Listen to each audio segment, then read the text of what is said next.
Well, this is such an exciting day at Case Western Reserve University. Earlier today, we celebrated the award of the Robert J. Herbold Chair to David Wilson, who's a faculty member in biomedical engineering with special expertise in imaging.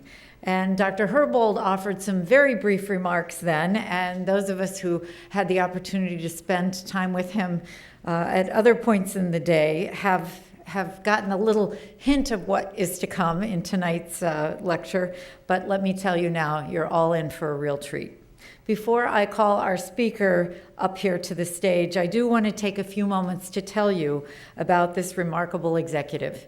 He was born in Cincinnati, Ohio, earned his bachelor's degree in mathematics from the University of Cincinnati, and then traveled north to Cleveland to earn both his master's and his doctoral degrees here at Case Western Reserve.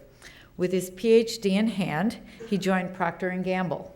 His first assignment was to run computer simulations of chemical reactions.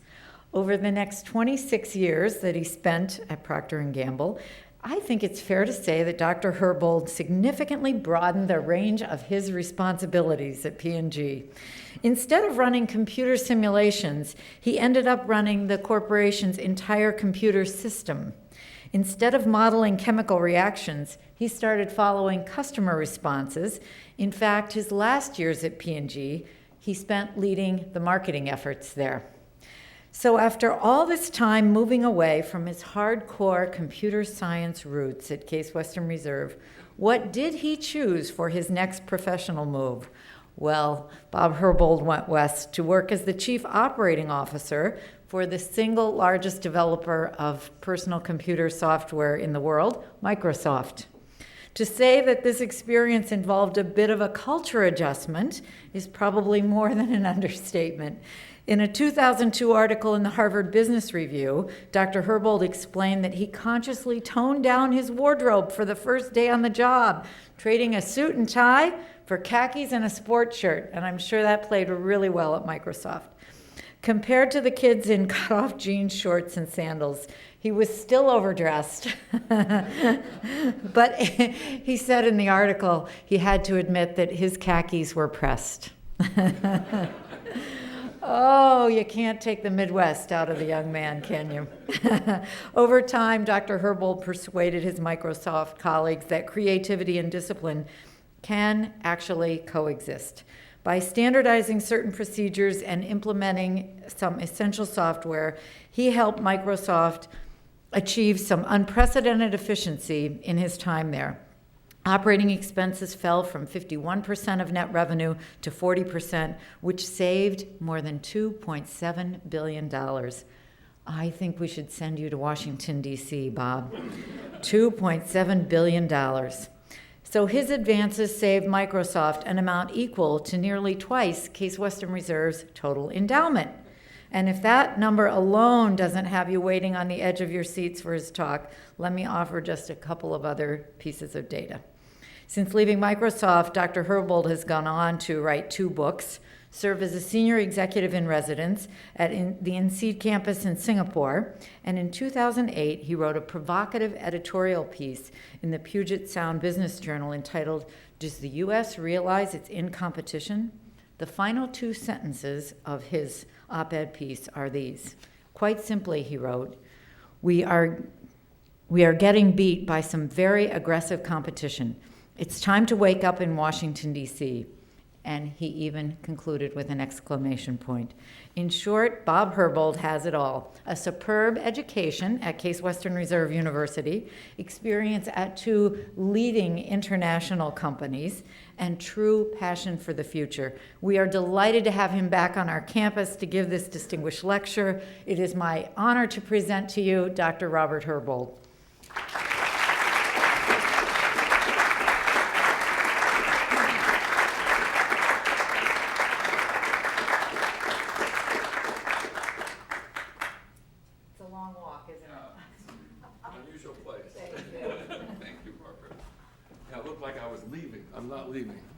It's just the only way to get up here is to go to the rear. So I appreciate the opportunity to talk these issues because they're very important issues. Now, is this on? Can you? Great. Can you hear me okay back there? The thing that I wanted to talk about is really a serious issue related to the U.S. government, like the serious issue with this device, which I'll put in my pocket. I don't know that we fully understand how interested other emerging countries have become in participating in the global economy. And that's really what my remarks are about today.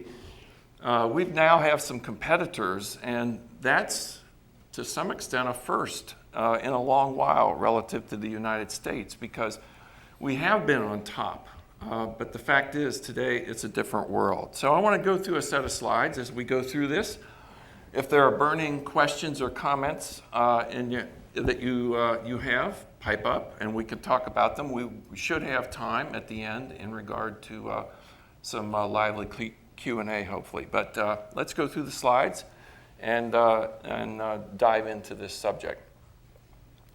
The thing I want to start with is the real notion of globalization, because it is totally real at this point. Data and voice communications globally, instantly. If you looked at the number of internet users, even in a country as China now, you're talking twice the level of that of the United States. So this world truly is wired at this point. Great air and sea global transportation. You can move goods around like you've never been able to move them before at quite efficient rates. In Asia, there are, in the last 12 years, 250 million new middle-income households, which is like growing 2 USs from the standpoint of interest in consumer products.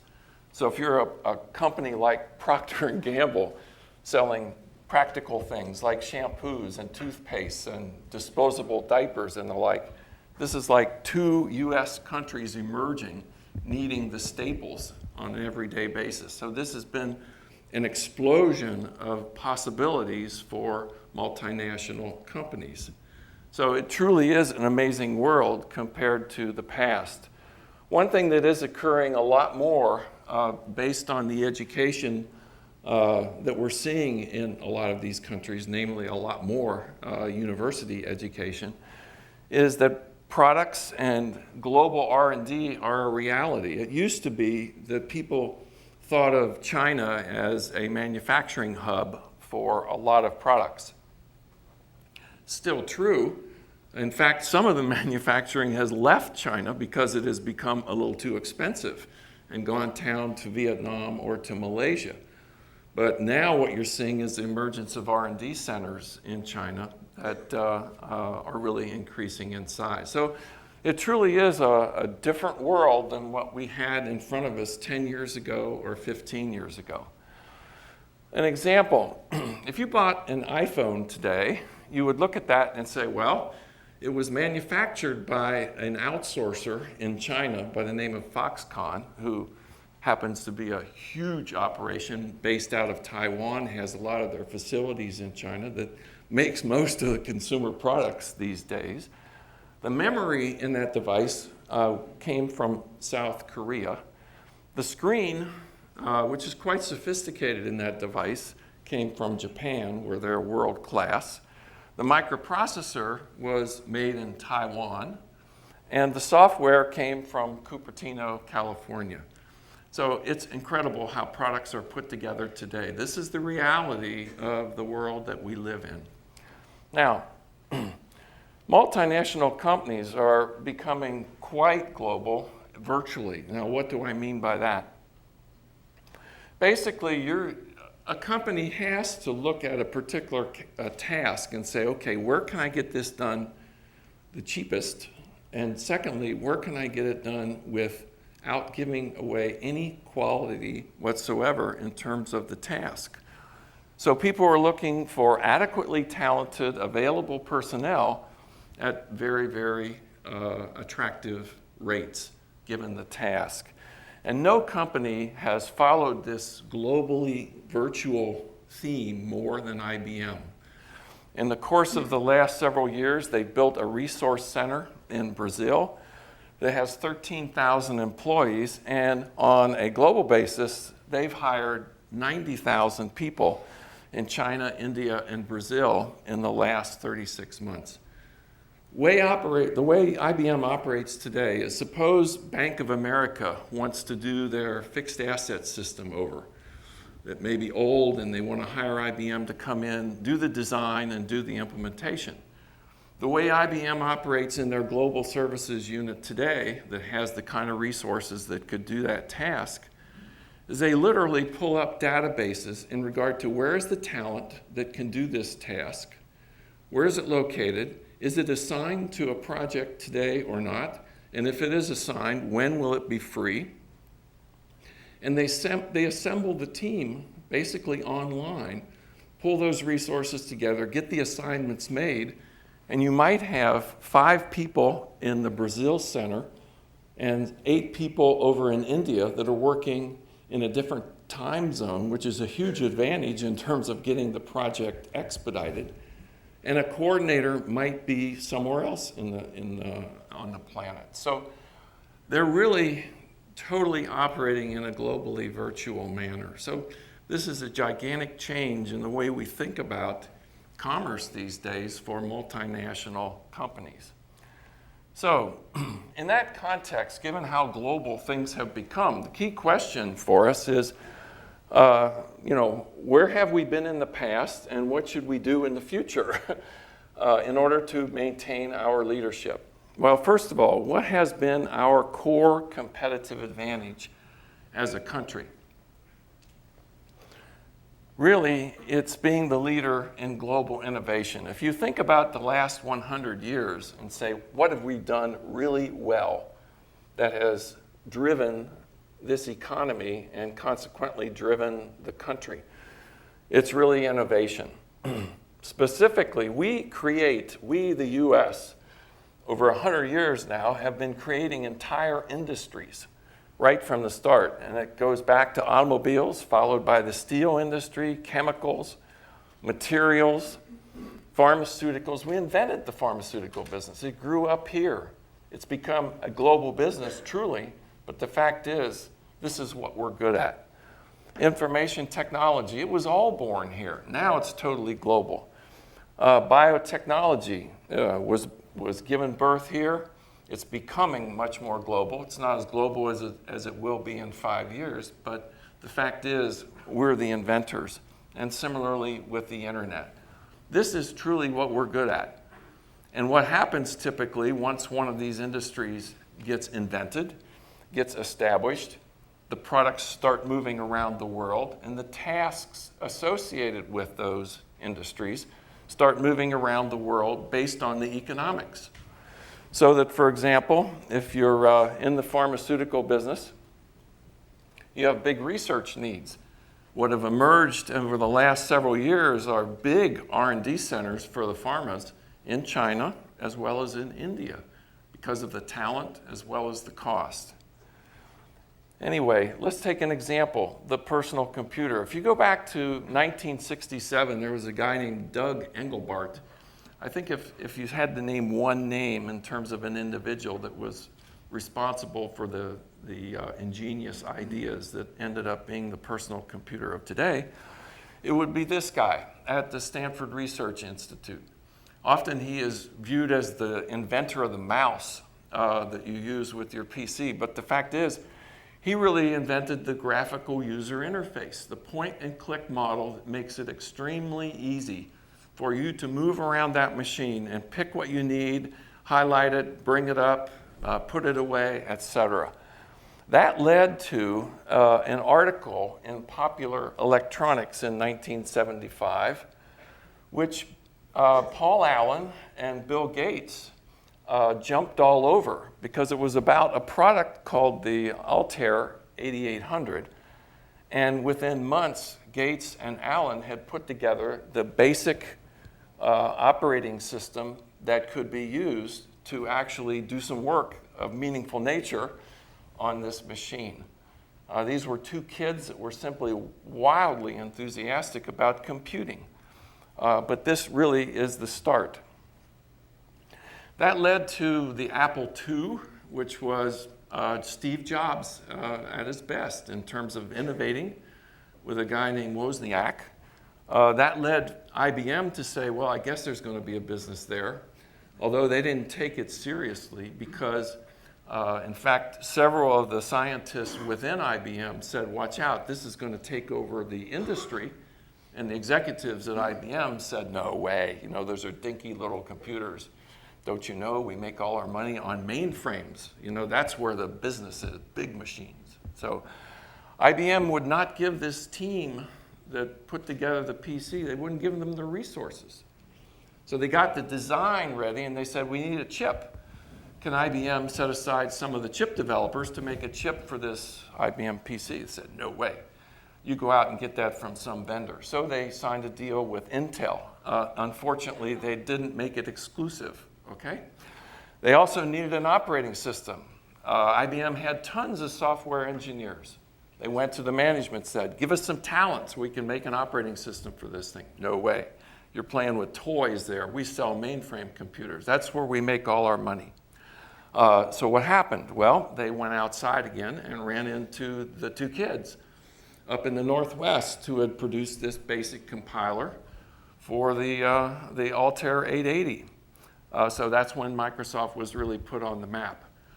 They didn't assign an exclusivity agreement with them either. So what happened was, 6 months later, after the IBM PC gets rolling, people like Michael Dell in his dorm room realize, hey, I can buy that microprocessor from Intel, get the software from Microsoft, and have some vendor put the case together, and I'll sell Dell computers. That's literally how Dell came to be. Then Compaq, then others, and pretty soon it was a thriving industry. But they were all hooked to the Intel chip and to Microsoft software to get these babies off the ground. So it's an incredible story. But the reason why I go through this is simply to see how quickly an industry gets invented, good things happen, it explodes. It's truly a global business today. That happens over and over and over. So what is the important thing here? Intel, Microsoft became big companies related to this success. Today, 257 million PCs were sold in 2009. So it's a gigantic business. So stepping back at looking at these examples, what is the core competency of this country that we should strive to protect? Number one is the innovation. We have to keep innovating. We have to keep inventing the new industries. Because we put them on the map, they create tons of great jobs, then eventually they become mature, they become global, aspects of it move out to the rest of the world. We shouldn't worry about that. We should just be busy inventing the newest one. That's our role in life. Another core competency of America is comfort with risk. This is the point that China is struggling with the most, to tell you the truth. Because still in the Eastern countries, failure is viewed negatively. One thing that you find generally, especially with the venture capital people, as well as with inventors, is in America, they're not bothered by failure. In fact, they know that's part of the game. You have to fail, fail, fail, fail, and then eventually you'll get it right. That mentality is not built into Easterners. And in fact, some of them even jump off roofs if they fail once. And in Japan, they've had a big problem in dealing with this kind of comfort level with risk that is required of the technology industry. The third core competency I'll mention is venture capital. We have owned the venture capital industry in this country for decades. It has been a core competency. We don't own it as thoroughly as we used to, in that there's been a lot of cash generated, especially in China and Southeast Asia. So today you see a lot of venture capital coming from that area, but by and large, it still is a core competency. So where do we stand? Well, we need to innovate, pure and simple. That's the core mission of America. There is going to be fewer and fewer manufacturing jobs in this country. Why? Because we have a very high standard of living here. We have a lot of cars and a lot of TVs and a lot of gadgets, and we live a very lush life.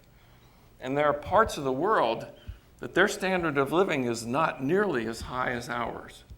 Said another way, their wages are a whole lot less. And so it's proper, if you're on the board of directors of a corporation, you owe it to the shareholders. In fact, you can get sued if you don't take that manufacturing to where you can do it most efficiently. So there will be fewer manufacturing jobs. There will be fewer global services jobs. That IBM example is real. These are software engineers that are helping companies, develop and implement information systems. That business is in the process of leaving this country. And appropriately so. Why? It's just the evolution of how things operate. And we shouldn't be bothered by it. What we should be bothered by is if we're not seeing the kind of innovation rate that we need to see in order to be successful. So our historical strength, create new industries via technical innovation and let them roll out. So what drives innovation? How are we going to keep this innovation engine healthy? There are three areas I want to talk about where we have some issues, and we'll talk a bit about what to do about them. One is talent. Talent is a big deal. You need really creative, well-educated people to do this kind of work. Now, unfortunately, there's just a talent explosion going on planet Earth. China, you see all kinds of figures, how many engineers China produces a year. You'll see a figure as high as 700,000. You'll see some as low as 250,000. And some people will say, hey, it depends on the quality of the engineer. Some will disagree with certain figures, agree with others, et cetera. But by and large, they're producing a ton of engineers is the way you should conclude this, not the specific number. Similarly with India, producing a lot of talent. So how many engineers do we produce a year? We produce about 76,000 a year. This gives you a sense of scope, even if that China number is 300,000 or 200,000 versus where it is based on the average of all these figures. Wow, a different picture from the standpoint of talent. Why am I focusing on engineers? Let's face it, you need engineers to invent industries, okay? Your social science major is not going to invent your next industry, okay? The fact is you need talent that knows what it's doing technically to invent things that make a contribution to society. So you need people who are quantitatively oriented. Now, the U.S. talent disadvantage is a severe one. The emerging technical talent, as we just noted, is primarily in Asia and India. China and India have more honor students than we have students, okay? That's an amazing statement. You're talking some really, and you see them here at the university, some very talented people. And there are hordes of them. Another issue in America is the H1B Visa issue. What's that? In America, if you're a company and you want to hire someone who's just gotten a degree and they're from a foreign country, you have to solve their visa issues. And one area that you can pursue is getting an H1B visa that allows them to work with you for a while until they ideally get a green card or whatever process can be used to basically hold them in America. There's been a cap on H1B visas for a long time, and a lot of naive statements get made. But the most naive statement of all was by Senator Grassley. He's a Republican. I don't say that negatively because I'm a Republican. On the other hand, even the Republicans speak negatively of this. We know the Democrats would speak negatively. But the fact is, Grassley's point of view is we can't allow that increase in H-1B visas because those people are taking jobs from Americans. Well, the flaw in the logic is there aren't the Americans to take those positions. They're not talented enough, or there are not enough of them. And so this is always a huge issue for companies. At Microsoft, for example, it became so severe that Vancouver, British Columbia, is about an hour-and-a-half drive from where the Microsoft campus is. And so you start up an R&D center in Vancouver, British Columbia, a stone's throw away, because you can get all the foreign talent that you want into Vancouver area. So we have this gigantic development center up in Vancouver.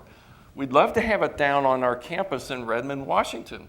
Basically, these rules cause us to not be able to do that. So we are creating some constraints ourselves in terms of these kinds of issues, but we have a talent disadvantage. Let me talk about another aspect of this talent disadvantage.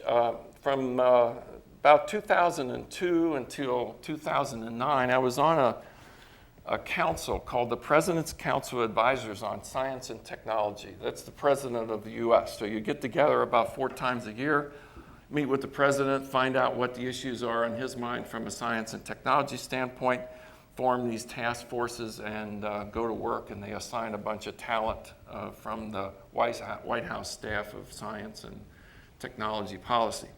So I ended up as the chair of the education subcommittee, which was to focus on K-12 education as to why we're not producing enough technical talent in our schools. And that turned out to be a very interesting project. And you know, hundreds of studies have been done by these kinds of task forces ever since 1983, when a report called A Nation at Risk got issued.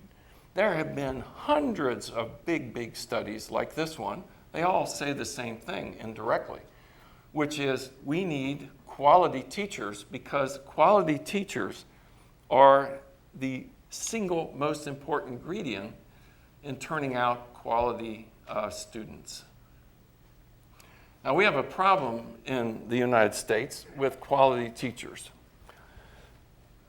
The teachers' unions, there are 2 of them in this country, they literally ban performance appraisals.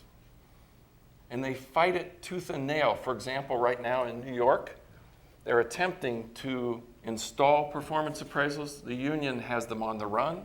It doesn't look like it will become a reality.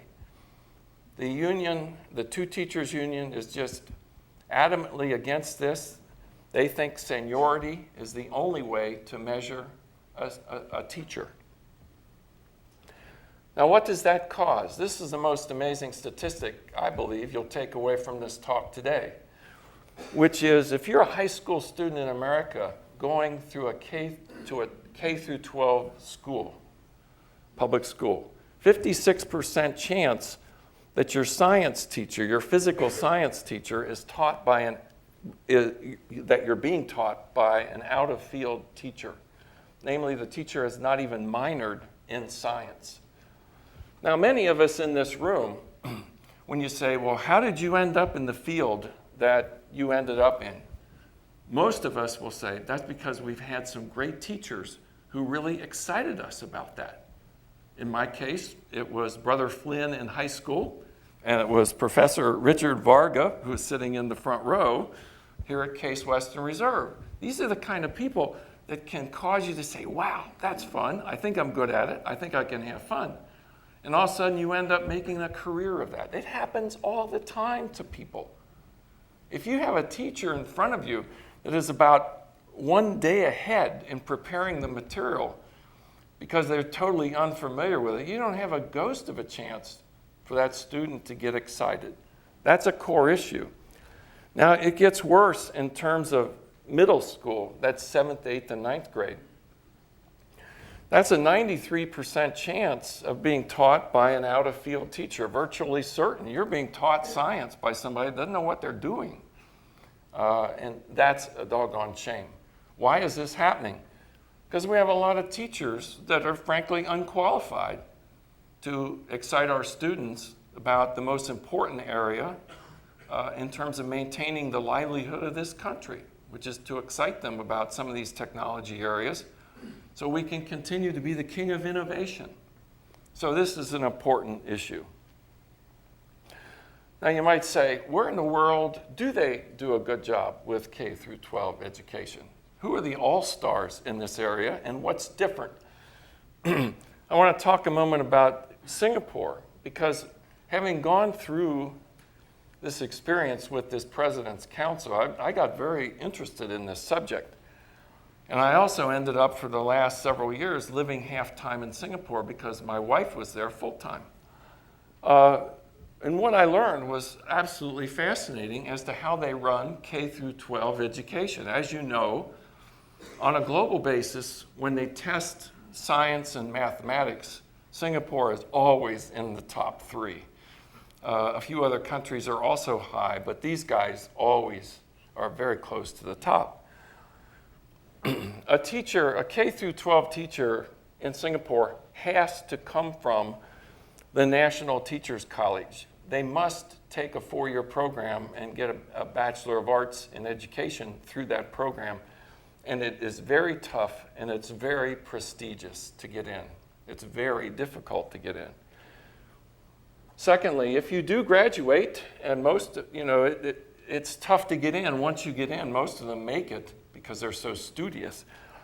But your starting salary as a new teacher will be about roughly 20% higher than industry salaries for starting individuals, 20% higher. Interesting. Secondly, there are annual performance appraisals. That's the bad news, I guess, for the student. Maybe it's the good news because the fact is about 8 to 10% will be let go. Top 20 to 30% get a bonus. They rate these teachers every year. If you're in the higher level, you not only are being paid more than industry, you have the chance to increase your salary by another 30% if you're really good. So it's a system that people like to join up. There's a lot of pride. The bottom 10%, as I mentioned, leave. So they have world-class education. Now, these salary figures, salary curves, you might say, with industry, they intersect at about year 7.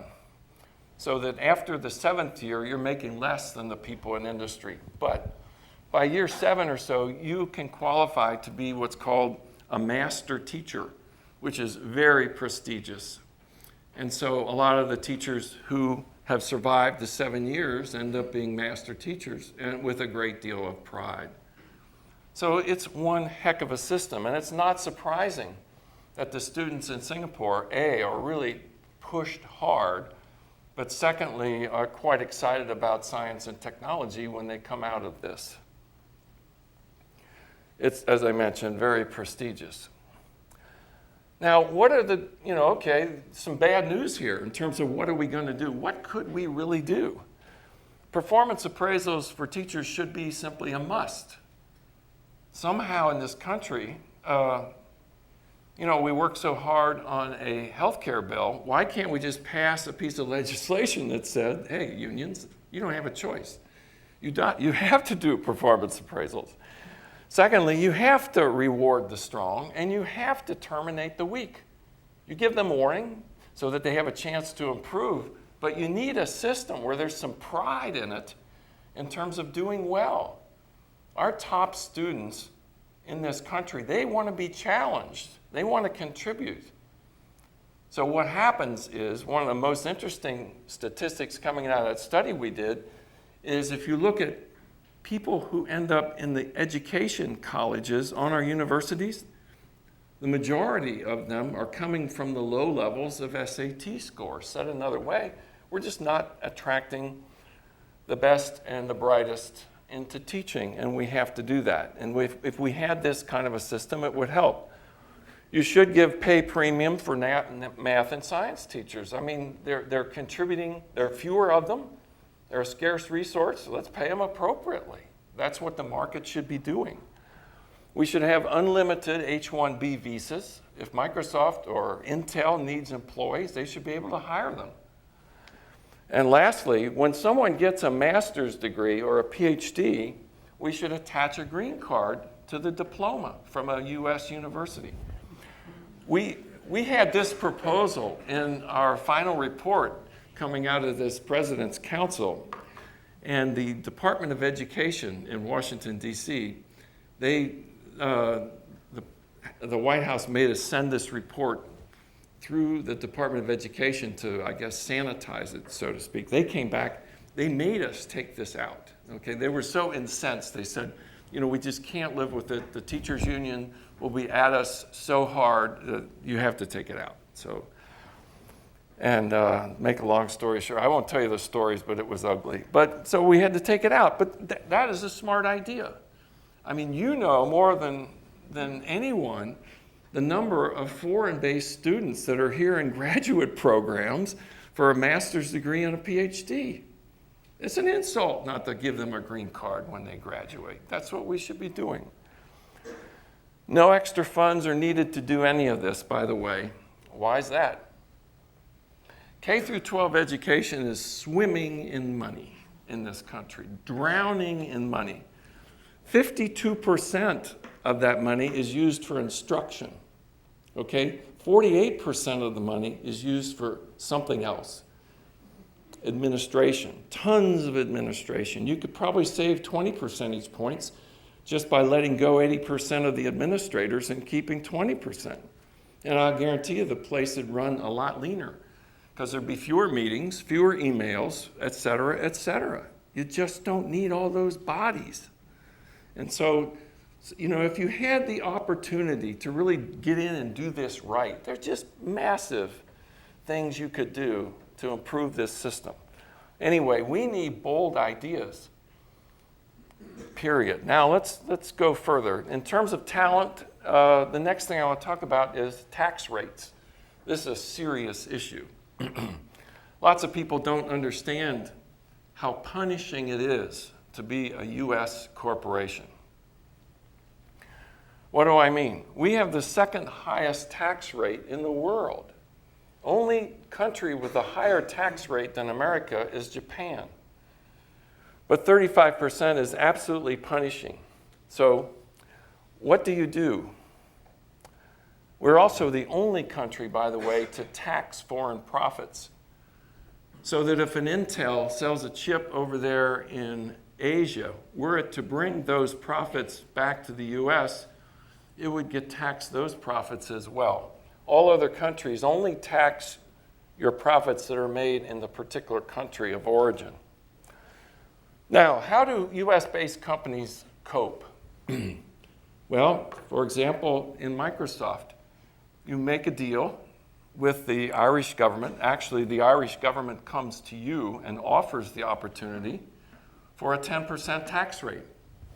And so you funnel all of your European revenue through Ireland, get it taxed at 10%, and you don't take the profits back to the US, or you get taxed the differential between 35 and 10. So you leave the profits there.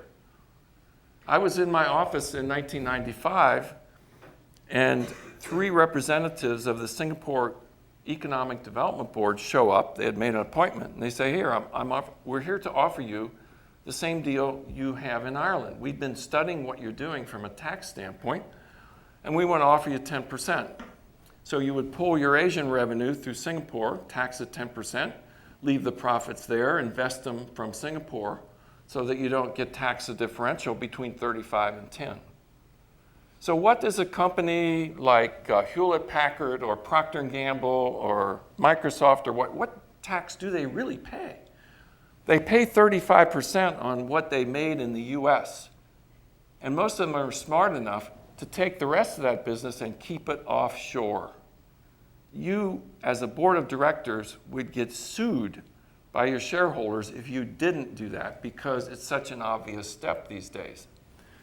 Now, what's really tough is that these kinds of things drive out jobs. So what does Microsoft have in Singapore? A full operations center.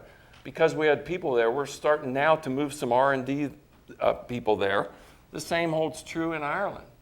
And so we're turning down jobs by having these punishing rates. And secondly, we're not getting the tax profits from these companies because they're staying elsewhere. So these high corporate tax rates really do believe it or not, lower the tax revenue in this country. So that is the reality. And few people in Washington, D.C. really even, A, understand, and B, care about what we're talking about here. Now, the latest attack is an extremely serious one. Namely, they're floating the idea in Washington, D.C. in order to generate some additional tax revenue of taxing your foreign profits even if you don't bring them back. So that, in fact, you could leave those profits in Ireland and you'd still get taxed at 35%. That would be extremely punishing to corporate America. How will US-based multinationals cope with that? I'm on the board of a company that's US-based. I won't name the names. I'm on the audit committee. We have spent the last 3 audit committees preparing to reincorporate this company in Switzerland and move out of the US. Why? We would have to. We'd get sued by our shareholders to put up with 35% tax on all of our global profits. You have to. Accenture, you're probably familiar with the information technology services company. They've already moved. They've said, we're not waiting around for the law. We're moving. Tyco, they've just moved. 20 companies have already moved out of the US and reincorporated themselves elsewhere. This is serious stuff, and people in DC really don't understand. Now, Accenture in Switzerland is a perfect example of what we're talking about. And if this becomes law, you're going to see an incredible issue emerge.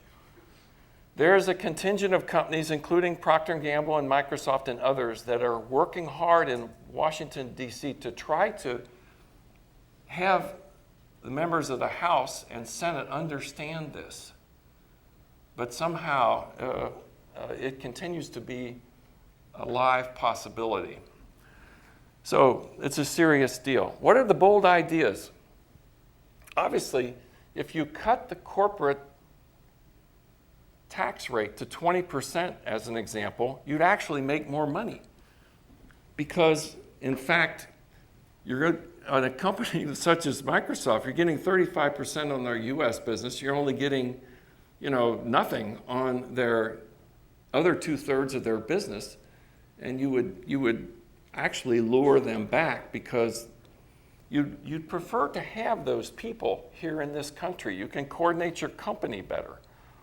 On the other hand, whether or not that becomes a reality, we shall see. You don't see a lot of proposals floating around these days decreasing tax rates for corporate entities. We need to selectively nurture particular industries. For example, nanotechnology firms. We're starting to lose the grip on nanotechnology. The Chinese are really aggressive in this area. What should we be doing? We should be telling every startup dealing with nanotechnology, 0 corporate taxes for the first 10 years. That's what we should be saying. Why? Because they get established here. We would be very competitive. And in fact, hopefully then, we would become the mecca of nanotechnology. The way it's going right now, it looks like we're losing that to China. That's a pathetic situation. Said another way, we're in competition with these countries. We have to match them toe for toe and beat them so that we get more than our fair share of the great jobs and continue to be able to innovate. So what else drives innovation? We've talked talent, we've talked tax rates. Government-supported R&D is something that traditionally we've been very good at as a country. In fact, if you go back and look at the early years of the 70s, 6% of the US budget on an annual basis was put against raw research. That number is now down to 1.7%. And in fact, there's some stimulus money going this direction, but the problem with stimulus money is they only stimulate for a short period of time, and then you're back to 0. So we need some fundamental thinking in here in terms of what is our commitment long-term to research and development and make this permanent. This decline is causing a serious brain drain. For example, at the National Institute of Health, which some of you folks are very much associated with. There are two world-class scientists there by the name of Neil Copeland and Nancy Jenkins. And they were the first ones to map the DNA of a mouse and have done stellar work in the genome area. They have been lured away to a giant cellular biology institute in Singapore. And upon leaving, they were asked, why in the world are you leaving? This is what Nancy Jenkins said. We wanted it to be in a place where they're excited about science. So what really is Singapore doing? They've started up this biotechnology center where they go around the world and lure world-class scientists with the notion. Their theory is very simple. If you hire the whales, the guppies will follow. That's literally how they describe it. Very Chinese, actually, but the fact is they know what they're doing. You get the world-class leaders, guess what? All kinds of talent emerges around them. Now, corporate R&D tax is an entity that corporations in this country take advantage of. The bad news is Washington, D.C. has never extended it by more than 12 months. Then it expires, and then there's a period of time where you don't get any R&D tax credit. Then there's a big fight, and then they institute it again for a year. One of the things they do is they hook a lot of extra goodies on this to fund bridges, etc., often called pork. And so once a year, having this device that they can load up with pork is important to them. But it leaves multinationals out hanging dry for a period of time until they reinstitute this thing. They should make this permanent. It has been an issue for quite a while in Washington, D.C. It again is expired. The hope is they'll reinstitute it, but who knows? One of the surprising statistics from an R&D standpoint that demonstrates the importance of this subject and the urgency of it is in 2009, for the first time in recorded history, more U.S. patents were given to people outside of the U.S. than were given to resident inventors, which is amazing. So lots of Chinese, we have a great patent system in this country. And so lots of people, lots of scientists around the world take advantage of that. So R&D efforts of our competitors, they're very serious. Singapore, I've already talked about this Biopolis, they call it, which is this center of biotechnology where they go around. First of all, they took $5 billion, which you might say, well, that's a lot of money. Actually, think of it this way. We blow $64 billion a year for a discretionary budget for the Department of Education. $64 billion of discretionary budget. So Singapore takes $5 billion and they build a campus with 7 12-story buildings, fully equipped with state-of-the-art science labs. Then they go around the world and lure these scientists, and then the buildings are totally full. It's been so successful, they're now doing one they call Fusionopolis, which is all about the physical sciences, and a lot of solar activity is going on here. Same deal, they took a piece of land, developed, in that case, the second case, 3 different buildings, and they're going around luring these people. Those are good ideas. Relatively speaking, I mean, we could take a whack out of the Department of Education and do 5 or 6 of these, and the Department of Education would never even know the difference, probably. So it's just smart use of the money. You got to use your scarce resources intelligently, and that's not what we're doing. Their goal is to attract the best talent and to turn them loose. They don't put any constraints on these people. Another great example, I talked before, I mentioned nanotechnology in China. They are going around luring top quality nanotechnology scientists with $100 million grants for 10 years. So you have the opportunity to go to China, start up your lab, you've got $10 million a year, and you can go around and hire lots of other people with that money, as well as build some incredible laboratories. So these are simply good ideas that, relatively speaking, don't take a lot of money, and we should be ripping off these ideas from our competitors and doing plenty of these kinds of things ourselves. This is what spawns innovation. And it's very worrisome to see our competition grabbing these kinds of ideas. The Chinese government is spending 10 times the amount of venture capital funds on clean energy than we are. And I shouldn't say the government, it's the venture capital industry in China plus some of the Chinese government money. So we're being outspent in terms of green technology. You've probably read about that a bit recently in the press. So the moral of this story is, we really probably aren't realizing that we're in competition, and we better wake up. This is an important subject in terms of the livelihood of this country. It is the key one in terms of long-term generating jobs and evolving the way we have in the past in terms of key industries. So with that, I will conclude and we'll open it up for questions, and I appreciate your attention. Thank you.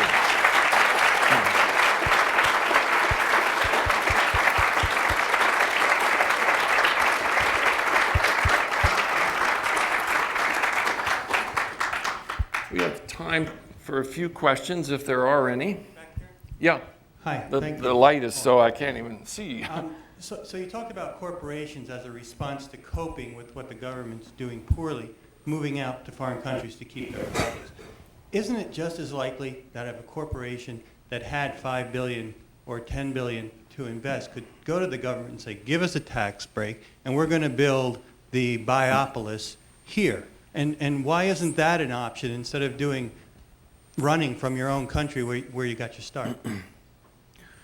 Well, first of all, at this juncture, I don't know that they would be the best partner, all right? The fact is, if you were going to take that amount of money, you owe it to your shareholders to make that investment smartly. And I don't know that you'd be able to get that response from the U.S. government. You cannot operate in a global environment believing that you have a bias toward any one country or another. You can't.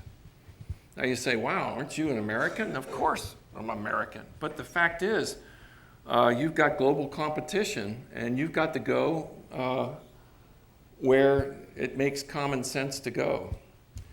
Generally speaking, companies don't like to pair up with governments, and the reason why is it usually comes with a baggage of bureaucracy.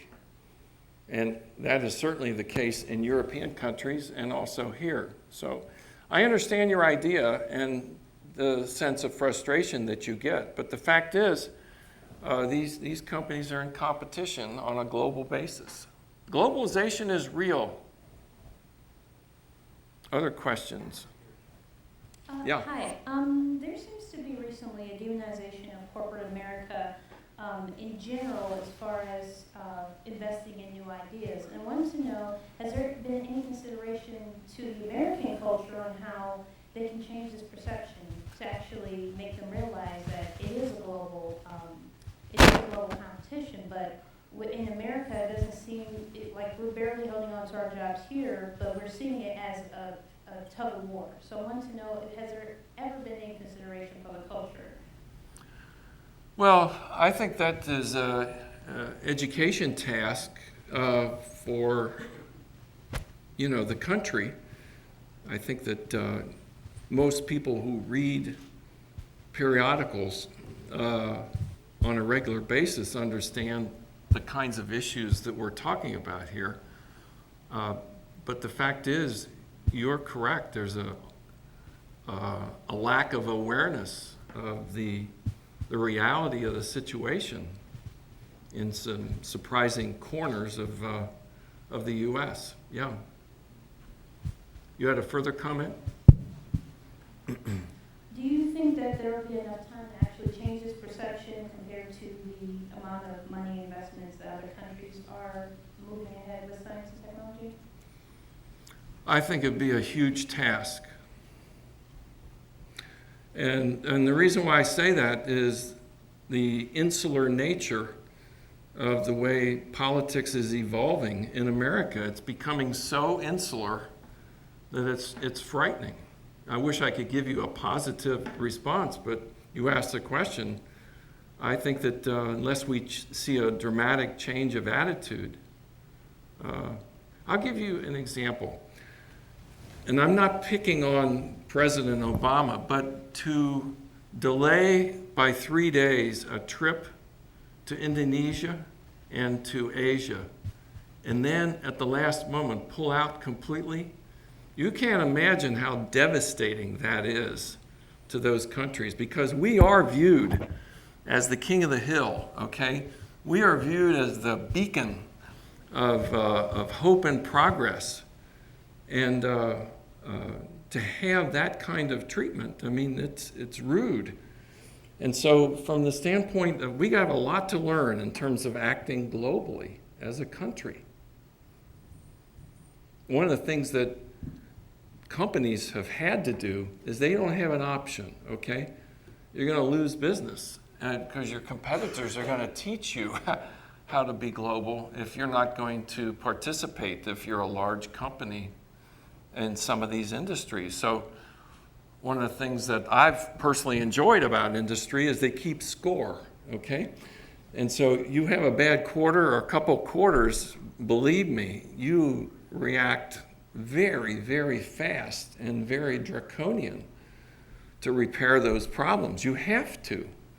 Otherwise, you're going to lose the confidence of people who are investing money in you. It's, that's not why you're there. So, other questions? Down here. Mr. Herbold, can you get the speech that you've given with all the examples and vivid pictures on something like Frontline? This is a tremendously important array of ideas, particularly as they apply to education and what Michelle Rhee is trying to do and Arnie Duncan is trying to do to get rid of tenure for poor teachers and to pay teachers better and make it prestigious.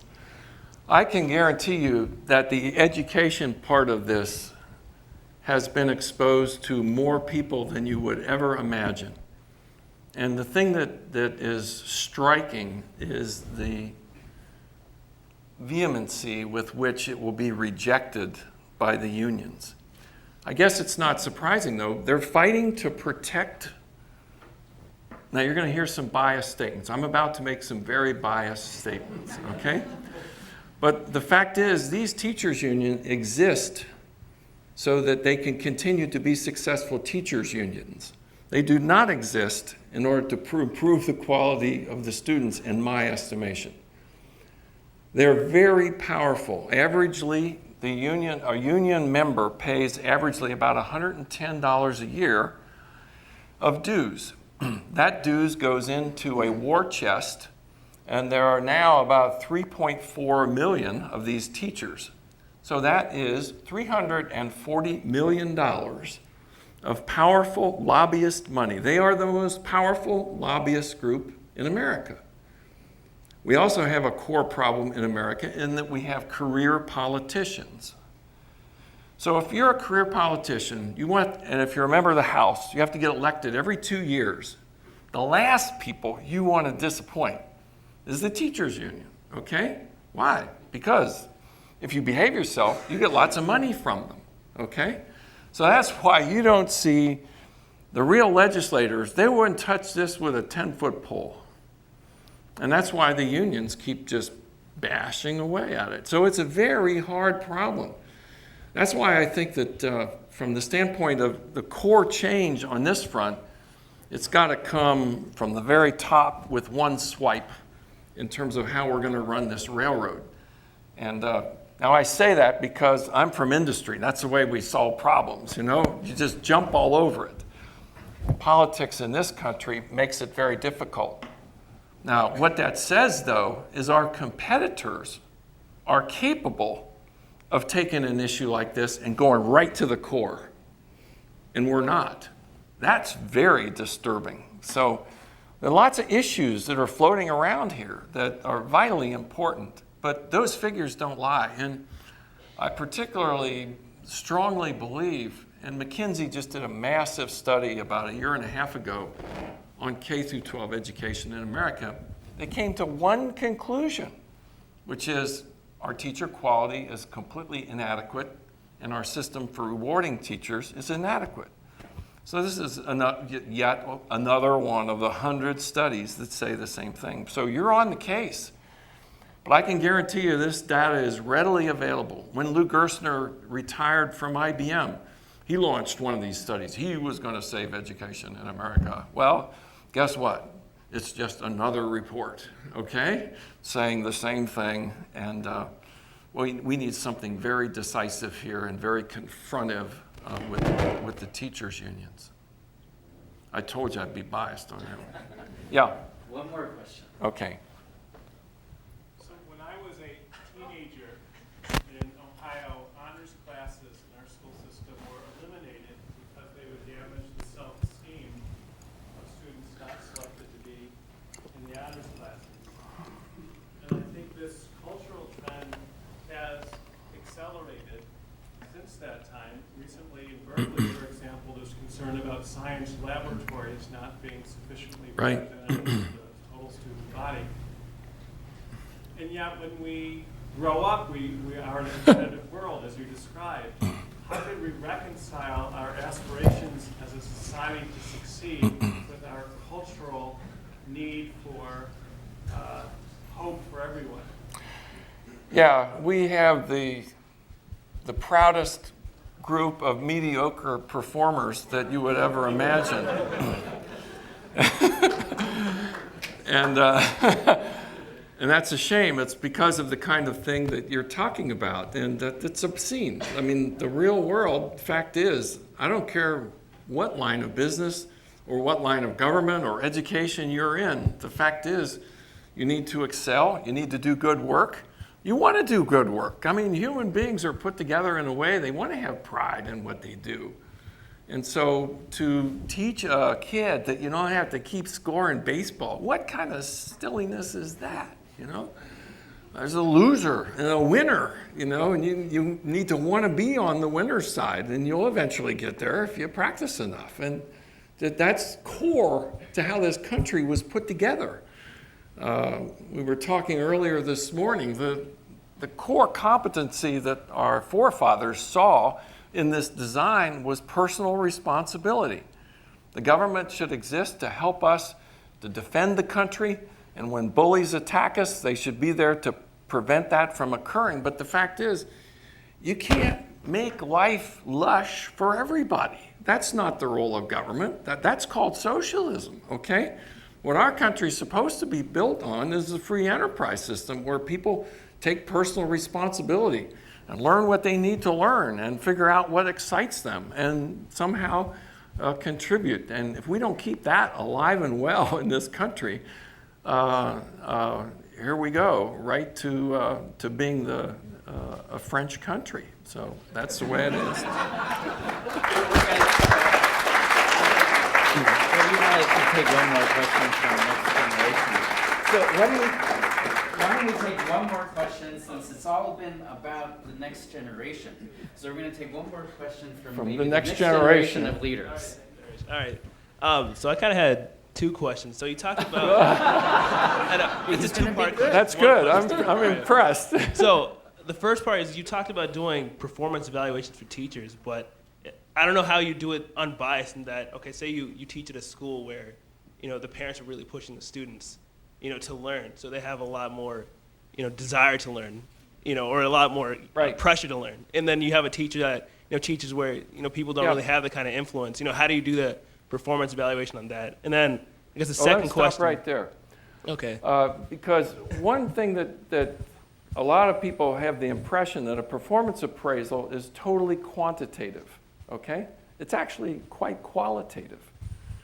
And the really good managers, I mean, when you're in an organization and you're trying to spot future leaders, what you're primarily after is good judgment, okay?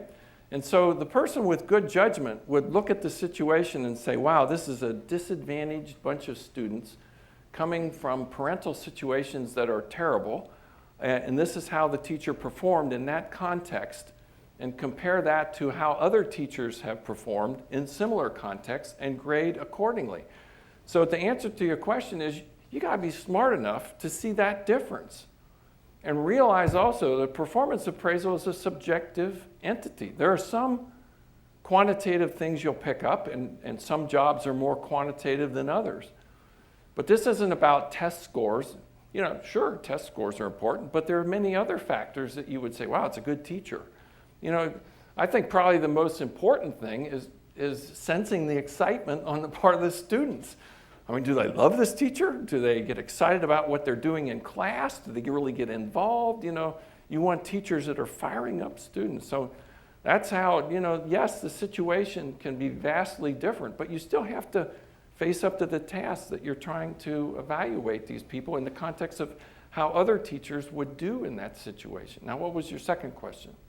The second question is, you were talking about, you know, the education system swimming in money, but, you know, I recently read, you know, a lot of schools around, you know, my home, are cutting after schools program, which, you know, kind of puts. They do that for voter sympathy. Okay? They don't fire the 70% of the administrators. They'll cut out the bus service first because that'll hurt the worst. So next time you'll vote for that levy. Okay?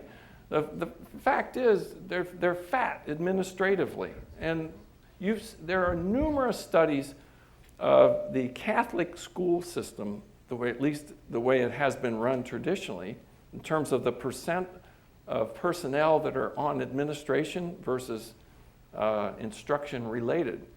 And the fact is there is fat there. So I understand your point in terms of what you read from a media standpoint. These teachers' unions are not dumb. If you're going to cut their budget, they're going to cut the most painful thing to teach you a lesson. And I'm sorry, but that is the reality of it. Once again, you're getting a biased answer, but you asked the question. So.